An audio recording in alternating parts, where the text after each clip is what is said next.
Good afternoon, everyone. Welcome back to Confidence Leads to Success with me, Elif Köse. I have got Milli Fox here with us. Today's our last day, but what we're going to do is amazing. I don't know if any of you manifest and believe in all these things, but I do. And Milli is certainly an advocate for manifestation.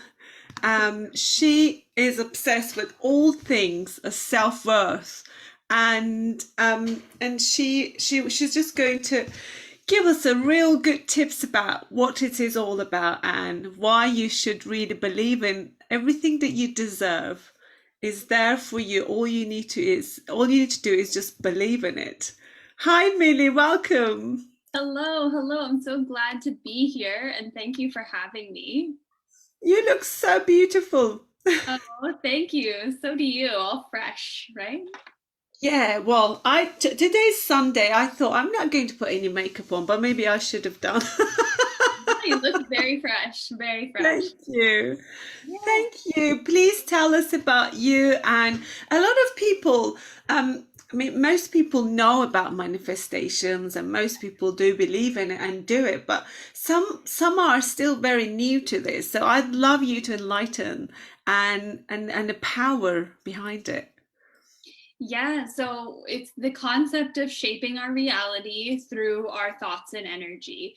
And I think there's a lot of misconception around it being just like this magical, like we think and then poof, something's gonna show up into our existence right away.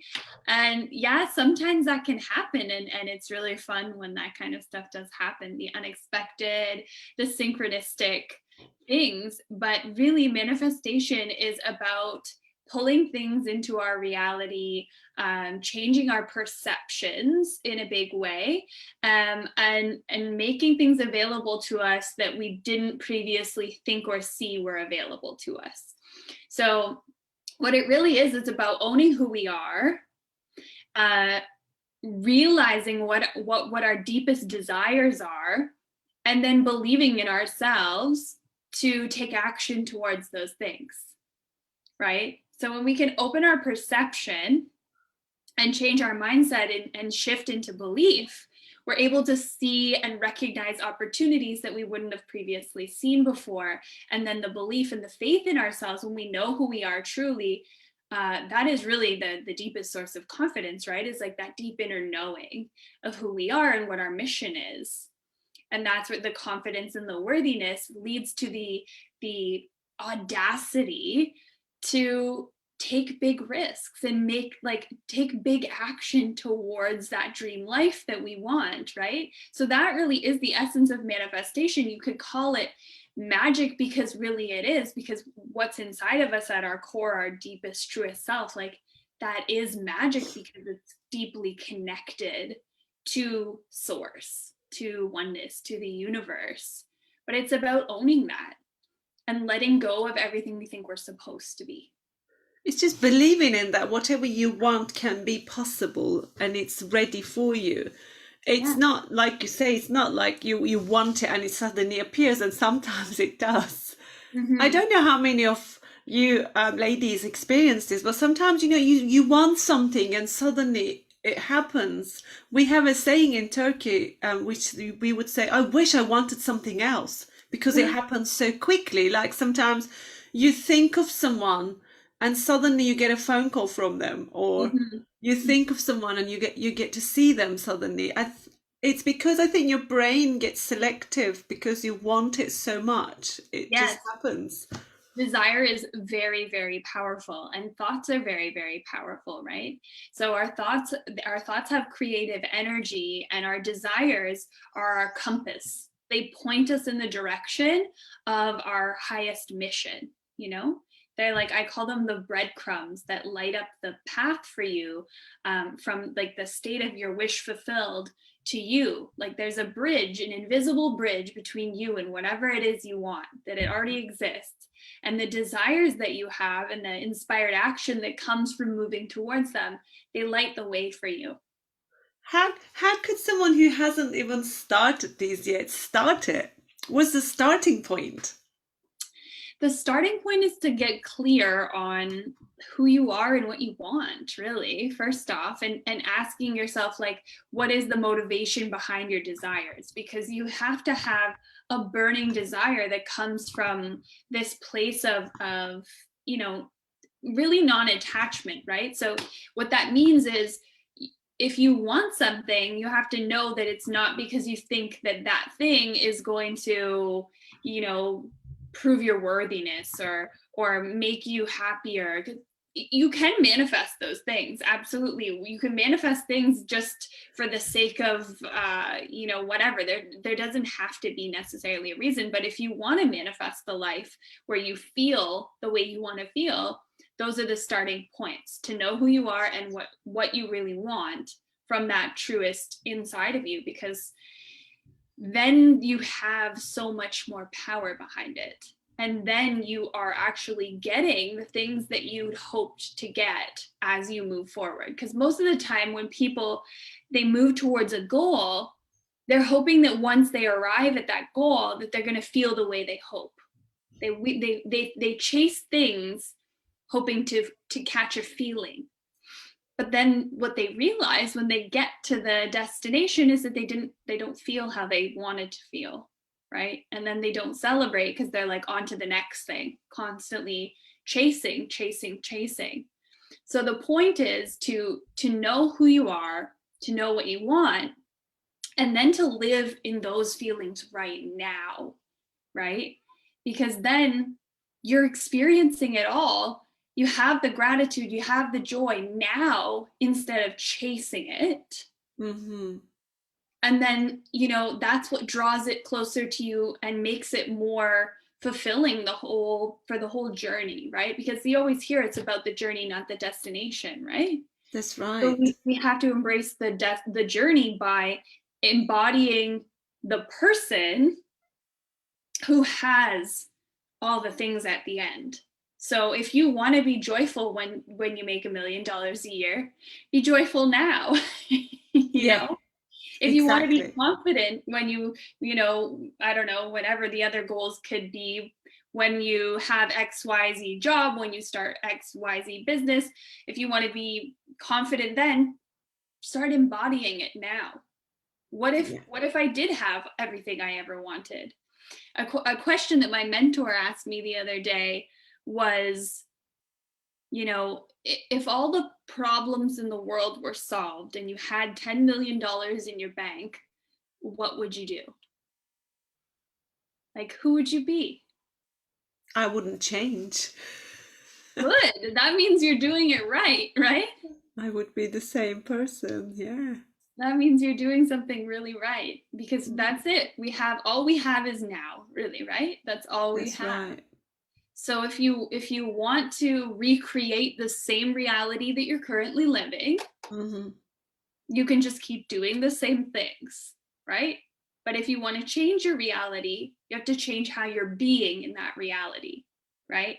So if I Yeah. want to have more fun, I need to be more fun. Yeah. I need to embrace that in the moment, in the now. And that is really truly what manifestation is about, is living from the state of the wish fulfilled. I think what happens is a lot of people misunderstands the word manifestation of like I would like to have £500,000 Right. um so I could buy the house I want. And then they think that suddenly they wake up and this package will arrive from the heaven, and then they will open the package and there's £500,000 for them to go and buy the house. It doesn't work like that. It doesn't work Oh, like that. no, absolutely not. And I have a quote that I would love to read Please that do. just like really speaks to that in such a great way. And it's about authenticity. And it says it's inside of The Gifts of Imperfection by Brené Brown, but the quote is by Margaret Young. And the quote says, often people attempt to live their lives backwards. They try to have more things or more money in order to do more of what they want, so they'll be happier. The way it actually works is the reverse. You must first be who you really are, then do what you really need to do in order to have what you want. That is so true. Yeah, it's good, I'd right? like to give a sample of my own experience because I know me more than anybody else. When about 5, 6 years ago now, when I was going through divorce, I really wanted to buy the house that I lived with my previous partner. Mhm. Um, and there was no way my income, my savings would be able to do it. But I wanted it so much. I put my Mhm. heart in it. The next thing happened. I signed a big contract with a bridal company that I would never even imagine that would come into my way. It's so good. It was that was the money Mhm. there. But I saw the opportunity. Yeah. The opportunity appeared because I wanted it so much. I think that's what you mean, Millie. When you have your heart, your soul desire what you want to live. Mhm. And I suddenly, because I wanted it so much, I was looking for um, ways to make that much money. How could I earn extra money to be able to reach to that goal? And then suddenly I had a phone call from this agency to say we are looking for this somebody to make bridal dresses for this bridal company. Mhm. I went me. And look, exactly, because you were open to the possibility of it, Yeah. right? So you see the opportunities. It's just like I sometimes say, you want to be a pharmacist, but you go and study law. It doesn't happen. You can only be a law. You can only be a pharmacist if you study pharmaceutical um, subject. You don't become a pharmacist if you study law. It just doesn't happen. It's just sameness. You just switch your direction, and that I never forget that. And it was so timely. Even if everyone was in the same kind of like, how did that happen? Amazing. Yeah. And it does come to you. So I really like that our conversation came to the last day of my interview series for Mhm. this part. And I'd like to help a lot of people because so many people are going through the emotional trauma in their life, and I know that you help them and heal their trauma from past, and with your coaching, with your programs. And Mhm. how could you give them a little snippet of who you are and how you help them? Well, I really just I use a variety of techniques. I'm a NLP, ENLP trained practitioner, so I use techniques that tap into the subconscious Mm-hmm. to help release, negative emotions, limiting beliefs through some processes that I do with my one-to-one clients.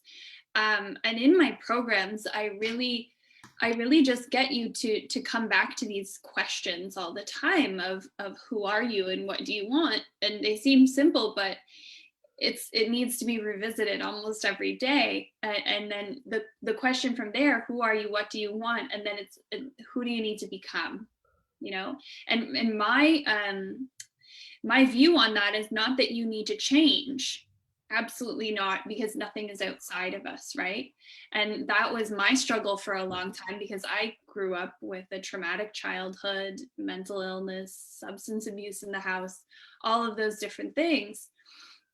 And my biggest struggle was in self-worth and self-acceptance and a lot of limiting beliefs and perfectionism and all those things, so I deeply understand those struggles. So it's not a perfectionist striving for something external. It's who do you need to become, as in what do you need to tap into inside of yourself that already exists there, right? And how can you make it your full-time job to foster the belief in the power that's there already? I had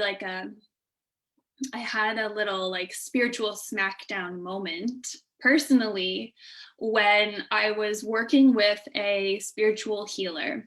She was a shaman. And she had said, I've done more work on you and healing your lineage and healing your generational trauma than I've done maybe on anyone else. And it's all like it's healed and your ancestors and your grandmothers are with you. And she said, but Millie, your mind is what's getting in the way. She said, and I think you're using this as spiritual consumerism. And I was so affected by that, the fact that she had said to me that you're using this as spiritual consumerism, because I never would have, I never would have wanted to admit that, or I didn't even think it, because I believe, in what she did. So what I took away from that, and the huge impact it had on me, was that I was trying to buy my way into a more worthy version of myself, because I thought, oh, if I just heal myself, heal my generational trauma, then I'll feel worthy. Then I'll be better, So when she said that to me, it really made me realize, wow, I need to accept myself and my power and all of it that comes from inside of me. No healer has it. No coach has it. And you have to be ready and willing, because otherwise you'll read millions of self-help books. You'll take millions of programs, which I've done all of the above, and you still won't tap into it. Mm-hmm. And you might not even find it through meditation. You'll find it by just saying, like, I'm going to decide to believe in myself. And every moment that I have one of those thoughts that is a small thought, negative thought, limiting belief, I'm just going to say, thank you, for trying to protect me. Thank you for trying to keep me, safe, because those thoughts are protective. The small thoughts, the limiting thoughts, are trying to keep you safe, right? Safe, yeah. Thank you. And then forgive yourself immediately for ever buying into those thoughts, and choose your new thought. So powerful. Gratitude, forgiveness, new thought, reprogramming. Because we don't want to shame those parts of ourselves either, right? It's like, oh, why am I having these negative thoughts again? Mm-hmm. Why can't I just feel worthy? And then you get into a shame spiral. That's not going to be helpful. I think that one of the reasons a lot of us struggle in life is that we overthink of a lot of small thoughts, just kind of get on our way, and we create our own obstacles. But once we simplify that and really put our beliefs the forefront, it makes it so much easier. Everything begins with believing in yourself that you can do it. Absolutely. It's possible. And it's just it's accepting yourself, your desires, your preferences, all of it. You get to be all of it. It all gets to count. You are enough, as the most popular. You are enough. Yeah. You as you are enough, and you can just become more fully expressed as that version of you. So some people might feel like, well, it's so hard for me to believe in myself. It's okay. It will get easier. You just need to build some self-trust. And self-trust is built by taking actions, taking risks, and proving to yourself that you can do it. You're resilient. You're there for yourself. And just keep moving in that direction, just keep making it your mission. Like I said, make it your full-time job to believe in yourself. Because even if it feels like funny right now, there's stages of learning, right? There's when you're I always have trouble saying this, but it's like when you're unconsciously incompetent, which means you don't even know that you don't know. And then you become consciously incompetent. You realize that you can't do something. And then you become consciously competent, which means you know that you're doing it. You realize that you're getting the hang of it. Like when a kid first learns to ride a bike and they're like, I'm doing it, Yeah. No, without the training wheels. And then you become unconsciously competent, which means that it's habit now. It's habit now. So you can't get mad at yourself for any of the stages of learning. You all of that, all of the self-judgment, you got to just say, okay, thank you, I forgive you, new thought. Really. Don't hang on to it and just keep on moving. bit like driving. You are very competent in driving, and you're driving like unconsciously. You don't think of it, do you? I'm now going to change the gear. I'll have to hold the steering wheel. But I'm gonna have. remember when You you were don't. learning? You just do it. Yeah, or the I highway don't think video. when I'm driving, doing the actual driving. Do Hmm. you? Nobody does. I don't think. But remember when Just you when were you learning, start. it was like when you were learning, you're like, oh, and I have to, and I'm doing this, and oh my gosh. And I'm gonna have to look at the mirrors. How many mirrors are there? Oh my God, I can't Yeah, look at so many mirrors. right, right. Yeah. So it's just a process, and you have to be kind to yourself. Self-compassion really, really is a huge, huge thing. Changed my life so completely, especially for anyone who is perfectionistic, which I think most women are on the the spectrum of perfectionism, at least to some part, because we're really trained to be that way from very There's young age. no such a thing perfect exist. Absolutely. Yeah, Yeah, there so isn't. I love what you do because I really believe that so many of us have been through things in life, and I met so many people in life that have been through trauma, through family, through world, through something. And I just believe that healing process makes us such stronger, more sensitive, more compassionate leaders, and that really helps us to lead in a better way. And if we heal everybody, can you imagine the power? hmm Can you hmm imagine the generation living in that healed world rather than a world that is living in trauma? yeah, yeah. What you're doing is so beautiful. I totally love that, and I like that you are going with the word one manifestation. And a lot of us, when you look in deep down, a lot of us actually only want to be happy. Yeah, exactly.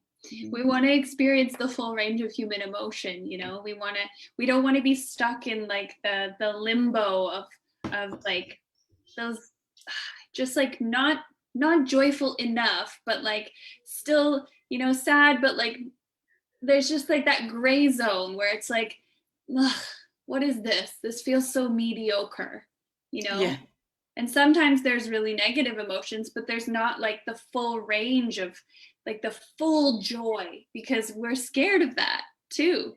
We're scared of it because we're yeah. afraid. Once you get full joy, we seem to sabotage our own feelings, and everything is going fine. Something must be wrong coming. Hmm. Hmm. There's sometimes at times happen like that. It's called Everything is too foreboding joy. good. Yeah, foreboding joy is what it's called. And the question that I have then for anybody is, if you know the difference between faith and fear, they're both very similar. You have fear, which is a belief in the unknown, right? And then you have faith, which is a belief in the unknown. Why do we always choose the belief that something bad might happen over the belief that something good might happen? It's a choice, right?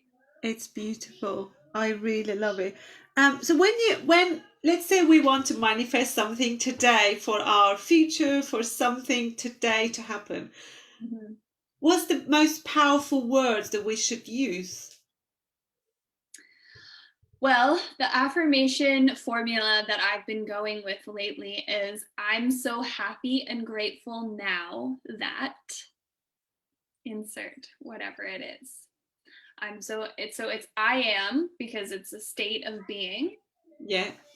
So happy and grateful. So you're already in the state of elevated emotions, because you have to charge whatever it is with emotion. So you have Hmm. your thoughts, but you need to charge them with emotion in order to drive them into your subconscious. If we're talking about like auto suggestion and reprogramming the self-conscious, I am so happy and grateful now.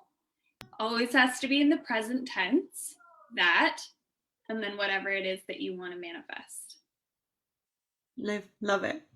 Mm-hmm. Great. Oh, I can't believe it's already been 25 minutes. We've been chatting. Yeah. I have got my last questions for you. As our interview series is all about confidence. Yeah. What does confidence mean to you, Millie? So confidence means to me an inner knowing, a complete inner knowing that at all times I'm connected with myself, with my source, and that that power is always unlimited. Yeah. Love it. Mhm. Thank you so much for joining me today and sharing your wisdom with us. And I'm sure the listeners will take so much away Thank and you. start believing in themselves, which is the Oh, main thank you. thing for I'm so anything glad. in success in life, in business. If you believe in yourself, there's everything is possible. Yeah. You have to stop waiting for other people to believe in you or approve of your idea or whatever it is, because they're probably not your target audience anyway. Exactly. Don't wait for others to acknowledge you. Don't wait for others to approve of you, what you're doing, or tell you what to do even. Yeah, you know, you have to trust yourself, your intuition, all of that. We all, so many of us, we know exactly what we need to do. We already know, we're just afraid to do it. So trust your inner voice. And if you don't know what to do, ask yourself, if I did know what to do, what might that be? Great tip. Thank you so much, Millie. This was wonderful. Thank you for being My here. pleasure. Thank you.